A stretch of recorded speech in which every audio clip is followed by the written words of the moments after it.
Hey, hi, hello, welcome back. This is Pages with Postlethwaite. I'm Heather, or if you're one of my students, I'm Miss Postlethwaite. And today we're going to wrap up all the books that I read in August that are middle grade. And I have a lot. I'm actually very excited. So my goal last month was that I would kind of increase my page numbers that I read, and I did it. So that's kind of a fun little goal. I like it when I can gamify my reading. So let's make it fun. Anyway, I have a lot of books to talk about. I read 10 books total in August. Yay! 8 of those are middle grade, and then I'm going to talk about this lovely August day. Okay, so welcome to Pages with Postlethwaite. Let's get started. I don't have my first one. It's actually sitting on my desk because I already have a student that's reading it. And when I put it up on the board and told people that I was reading it, I had a couple students who actually wanted to read it when I was done. And that book is Front Desk by Kelly Yang. So she is actually one of the authors that I was trying to read more of this year.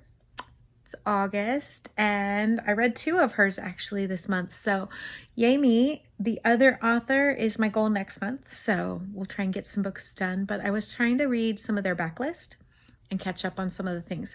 So Front Desk is the start of a series, and it follows our main character, Mia Tang. And Mia and her family have come from China. They've been here about 2 years, and they take over the management. They're hired to manage a hotel. So she lives there with her parents. This is set in the 90s, and we're in California. And some of the situations, some of the things that happened in the book actually are somewhat autobiographical. Kelly Yang, who is the author, has talked about that a little bit.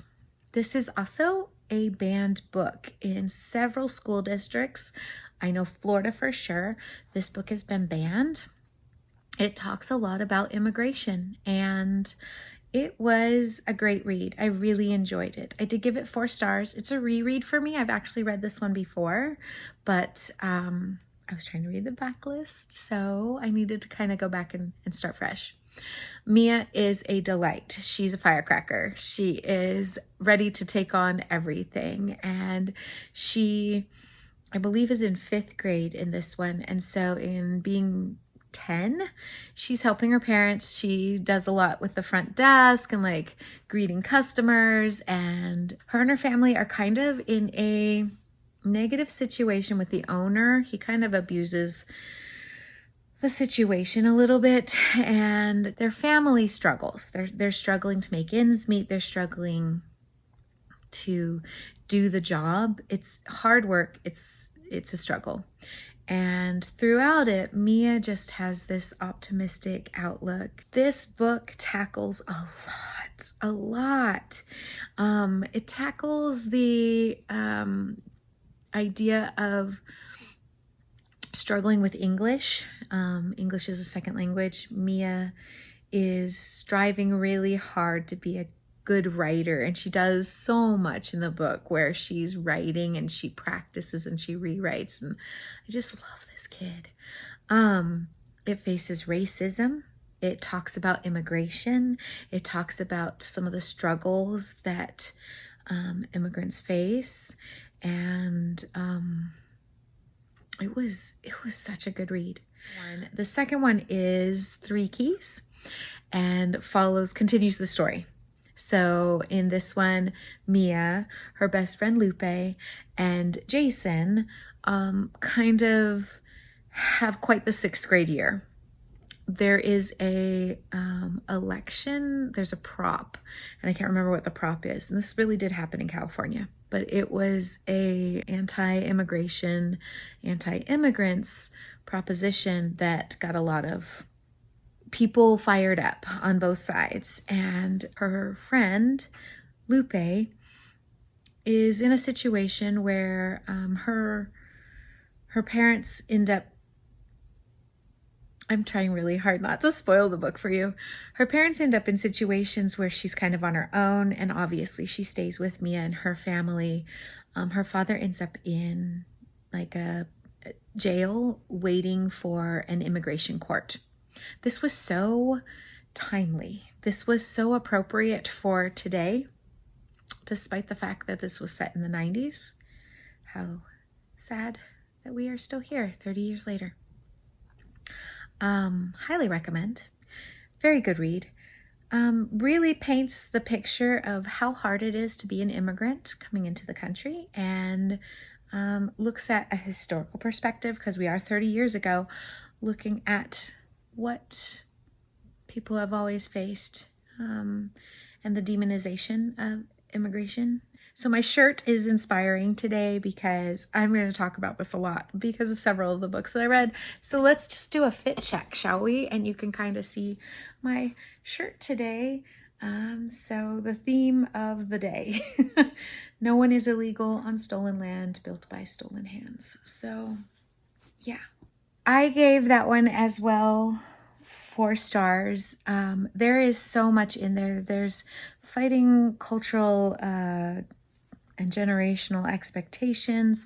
There's obviously the how to fight back against anti-immigration policies and behavior, recognizing racism, and watching people change and grow. And Mia, again, continuing to be a firecracker, continuing her passion for reading and writing. Passion for writing. With that, the teacher that she has quite the growth process in this one. So it was kind of a nice read to watch maybe the adults in the book go through some shifts and recognize some things. It was a great book. Continues on. I definitely want to read the next one. 3 Keys is also on the banned book list. And yeah, there you go. 4 stars. The next book I want to talk about is one that I read for my literature group that we're kind of looking at books that teachers might want to put into the classroom. And this one, you have to get approval anyway. So I'm reading these books for that. And gave me an opportunity to read 2 that I was really surprised by and totally enjoyed. The first one is I Will Always Write Back. This is by 2 authors, and it's actually a nonfiction memoir that looks at their friendship. This is again set in the late 90s, early 2000s, I think, in that Caitlin and Martin are going to be pen pals. Based on a true story, Caitlin in Pennsylvania her teacher has them write letters to pen pals all over the world, and she picks Zimbabwe.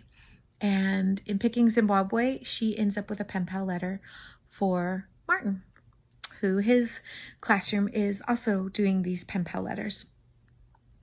This is during a very difficult time period in Zimbabwe, and you have a juxtaposition of this story from each of their perspectives with the letters included.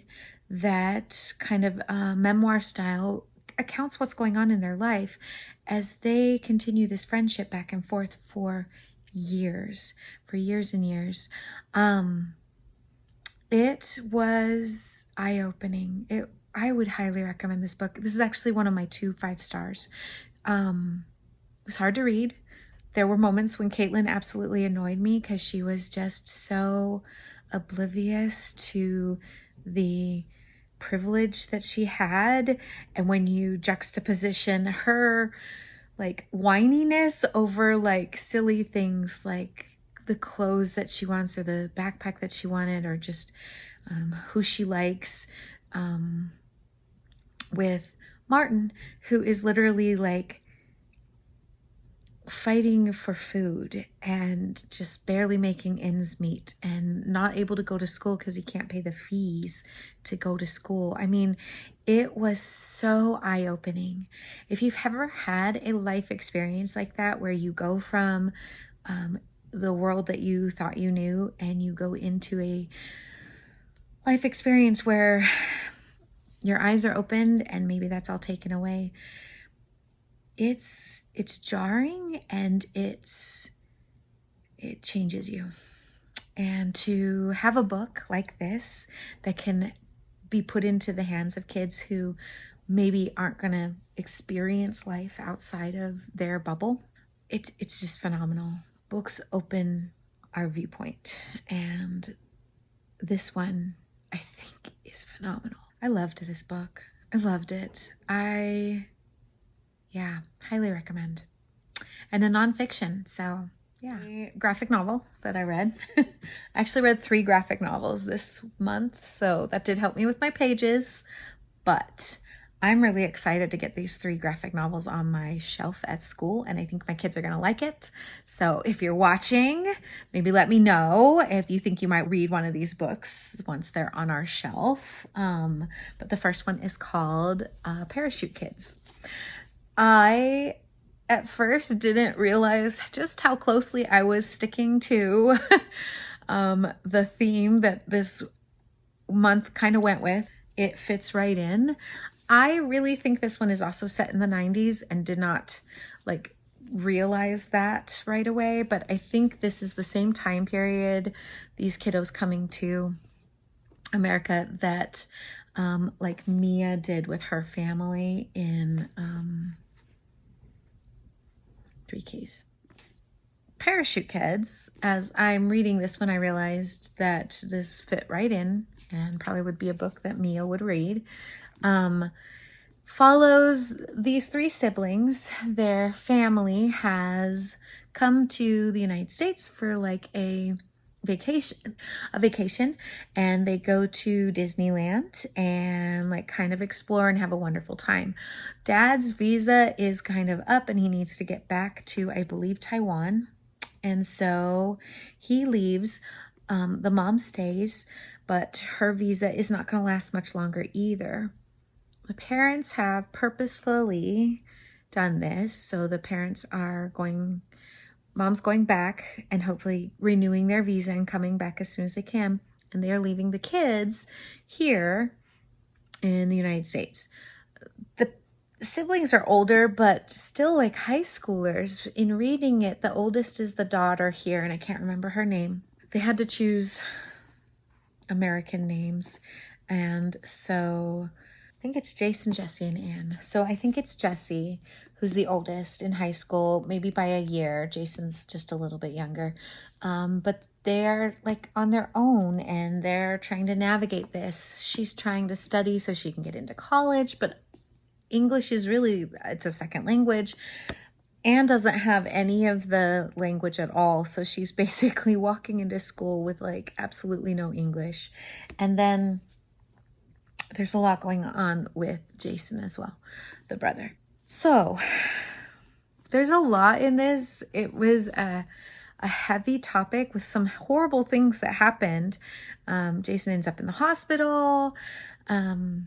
Jesse ends up being scammed. Anne ends up working really hard, just doing little neighborhood jobs to help raise some money to help the family and to pay things. And the mom does come back, but it's a very difficult situation and something that is realistic as they're trying to navigate and get their ability to stay here and to become citizens. It's a difficult topic. It's a controversial topic, but it's a very human story and I really enjoyed it. And it's very approachable for a kid to understand some of the things that are going on. I don't want to ruin anything. You can kind of see Jason is fighting some stereotypes and some expectations that are placed on him that don't fit. And he's not really being forthcoming with his family. When he tried to be forthcoming with his family, they kind of shut him down. So you kind of get some closeted elements in this one. You have a kiddo that's just navigating, trying to fit in and learn English, make friends, and keep her family together. And then you have somebody who has way too much pressure put on them at way too young of an age, and they're just trying to do everything, and it's far too hard for someone of her age to be facing the challenges that she is. it was heartwarming and stressful and a good read and a wow. Yeah. So very much like that one. And it got 4 stars. So the second book that I read for that literature group was The Golden Bull. Look at this cover. Like, if you saw that cover, are you going to pick this up? No, this is not a cover buy. This is not. In fact, I saw this multiple times at the used bookstore and I'm like, huh, it's interesting. What the heck? Like, yeah, there is another version of this cover. It's probably a little more appealing and has 2 kids on it, which fits it a little bit better. Okay, enough. The Golden Bull by Marjorie Cowley. This book is set in Mesopotamia. If you are a teacher, if you are a student, if you are 6th grade, you study Mesopotamia. And Mesopotamia is like the start of civilization, the Fertile Crescent. Like, the kids know Mesopotamia. And to have a middle grade novel where the characters live in Mesopotamia and bring that history to life, brilliant, brilliant. I love this. I love this. I don't teach history anymore. Like, I've done that before, but I would totally teach this book in understanding like the culture and like the life. The book highlights this brother and sister. We have Jomar and Zepha, and they are like out in the country. They kind of live out on farmland, but there has been a drought and their family is dying. Their crops are dying. They are starving. And so the family sends Jomar to Ur. They go to the city of Ur, and he has to bring his sister with him, and he's supposed to take over a apprenticeship for the goldsmith there.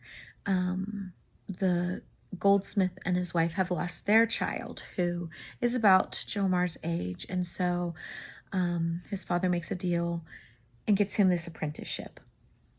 There is like all kinds of things going on there. Zepha has a huge talent with music, and she's little, she's younger than Jomar, so we're probably like 10 or 11 for her, probably around 12 for him, and they're making this journey on their own. Making this journey, they end up crossing paths with kind of this evil, I don't know, he kind of is a guard. He runs like a group that's doing improvements for the city and collecting taxes and that kind of thing. Anyway, in crossing paths and finding out that the kids are on their own and they are trying to get to Ur, he decides he's just going to take Zepha and enslave her, and she's going to become the slave of his encampment.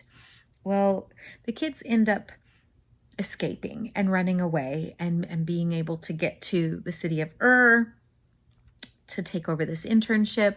The family's not excited to have the daughter. There's just lots of things happen. You get such a great feel for what certain jobs are like, how hard it would have been from the perspective of a kid. I loved it. I loved it. It was 4 stars, but so good. Just such a good book. So highly recommend, especially if you are a Mesopotamia history fan. Just lovely. Unfortunately, the author has passed away. They wrote like 2 other books, but this was the last one that they wrote, and it was like 2015, 2018. So she's written 2 other ones that were set in ancient times. I'm gonna have to go look for them. I just am, because bringing history to life like this, beautiful. The next book that I read, I actually listened to on audio. It is called Find Her. It is by Ginger Reno. This book has been at my library for the last, I don't know, month, and it has caught my eye every time, as you can kind of see on the cover, with the missing Indigenous women movement and the Red Hand. The story is, this was a hard one. It was good. It was so good. But it's tough. It's a tough read. Our main character Ren, lost her mom. Her mom is missing.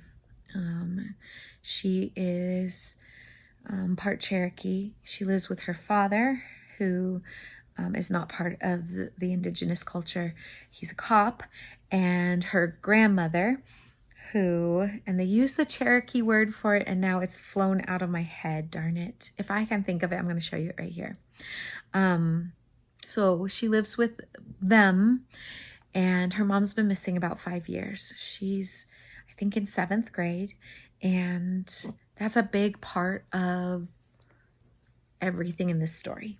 She spends a lot of her time on websites and searching and looking for missing persons reports, and just that piece of her heart is missing. And she's kind of isolated herself in a lot of ways. She volunteers at the animal shelter and pretty much hangs out with her grandmother and does like that kind of thing. So Ren has kind of a gift. Her gift is that she's able to find things. She just kind of intuitively is able to find things, and she uses that a lot of times with her work with the animal shelter to like find lost pets or a friend, like if animals are missing, that kind of thing, or finding her grandmother's keys. So she has this finder ability. And an animal that she cares about and has a neighbor that she's done some work for them, and she's found little JR before. He's a little terrier, I think. Dog goes missing. So she goes to find him, and it's bad. It's bad. He has been hurt, and he has been hurt on purpose. And so she is put onto an awareness that JR is not the only animal in the area that has been hurt recently. So she's decided that she's going to use kind of her finder abilities to try and solve what's going on and help. And she gets assigned this English partner who they are supposed to work on a project that they're going to present to the class where they do something to improve something. It was very vague. And so she's decided this is what we're doing. And the kid is pretty go with the flow. Like he's like, okay, well, I'll help you. And they start to get to know each other, and they work on this, and he's just as passionate about animals, and she remembers what it's like to have a friend. She is kind of pulled out of the bubble that she's put herself in. And with that, and with him, they're able to kind of walk through and navigate some things. This book has a lot of hard pieces to it, besides the fact that we have a missing mom, a missing Indigenous woman, and that's central to the story. We have animal cruelty. We have allusions to abuse. We have like some big topics that I think they were handled well, but they are heavy. And the story, it's middle grade. So stories always in middle grade have positive endings. So I will leave it at that. That doesn't mean everything is solved. It just means they find ways to bring about positive things. I don't want to say anything else. 5 stars, good read. I would recommend. I don't have it for my library because I don't actually own the book, but I know it's at my library, and yeah, it's a good one. Okay, that leaves my last 2, which are graphic novels. I read Picture Day, which was an interesting one. We have our main character and Viv.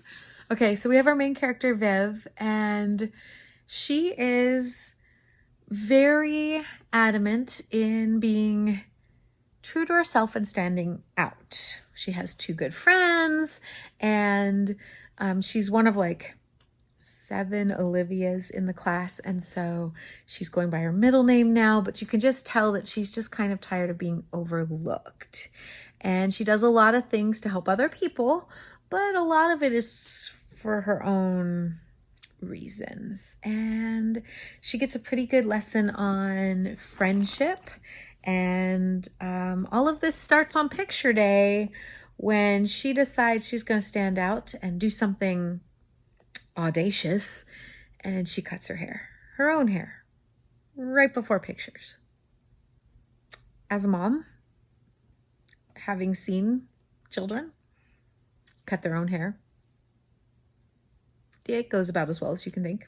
And, but it kind of starts her on a path of that standing out for and standing up and being noticed, which is a good piece of figuring out who you are in middle school. I'd really like this one on my shelf, and I think my kids are going to really like it. Anybody who likes cosplay, her and her friends are very much into cosplay, and they are working on a costume set together, and there's allusions to that. It's cute. It was a very cute read. 4 stars, enjoyable, definitely going on my shelf. And yeah. The next book I want to talk about is Freestyle. It is by Gail Galligan, who is an author I really, really like. They have illustrated several of the Babysitter Club graphic novels, and they are the author of another book that I have on my shelf that I can't think of the name of off the top of my head, but my students are really enjoying it. It's even autographed by them, so I was really excited to get to meet them at one of the book things. This book centers on Corey. Corey is struggling a little bit in school, getting some bad grades. He's a part of a dance group, that b-boy break dancing kind of fun group that's supposed to be entering a contest in a couple of months. And due to their grades, they get grounded and they are not able to participate as much as they used to, and they need a tutor. Well, they get into a big fight with the tutor. It's another student in their class who is Suna. And come to find out, Suna's actually pretty cool, but it took a little while to figure that out. Suna loves to yo-yo and does like some freestyle yo-yoing. Corey thinks that is the coolest thing and kind of finds a little bit of a passion for that as well. And they bond over that. Corey's starting to improve in grades. Like, there's this whole growth thing. And really, it's a heartwarming story about friendship and how you can be part of a group and you can make new friends, and that maybe recognizing that people's differences kind of are cool. It's cool to be your own person and maybe to stand up and stick out a little bit and believe in yourself. It was a great book. 4 stars. So most of my reads this month were 4 stars. I only had 2 5-star reads, and I think it was a great set. Did you see any books in here that you think you might like to read? I would love to hear that. I hope you had as good a book month as I did, and I can't wait for September. So here we go. Anyway, see you next time, and happy reading.